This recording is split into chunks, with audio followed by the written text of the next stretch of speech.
একদিন ঈশ্বর তোমাকে কৃপা করি। সবাই মাথায় কাপড়টা নিন। মুকুন্দ সরকার গেল নবাবের বাড়ি।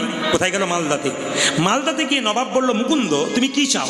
বলে, তুমি তো মুসলমান, আমি তো হিন্দু, তোমার এখানে একটা গোপীনাথের মন্দির তৈরি করো, এখানে আমি হরিনাম করব আর গরিবের চিকিৎসা করব আর জীবের দ্বারে হরিনাম দেবো, রাজি আছো?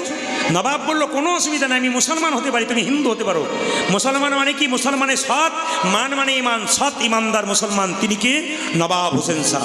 তিনি বললেন, ঠিক আছে, গোপীনাথের মন্দিরে তুমি গোপীনাথের পুজো করো। আর মুকুন্দ সরকার পুজো করছে আর নবাব দেখছে পুজোটা সকালবেলায়।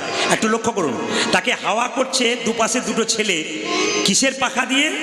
না, তাল পাতার পাখা দিয়ে। তার মধ্যে কোন পাখির পালক ছিল? ময়ূরের পালক। আমি একটু পর জিজ্ঞেস করবো কিন্তু কি পাখি, কি পাতা দিয়ে করছিল মা হাওয়া? জোরে বলুন। তাল পাতা। আর তার মধ্যে কোন পাখির পালক ছিল? ময়ূরের পালক। সবাই মাথায় কাপড় নিয়ে করো, জোরে বসুন। এটা হচ্ছে যদুনাথ দাসের একটা পদাবলী, রূপের পদাবলী। এরপরে রাস হবে।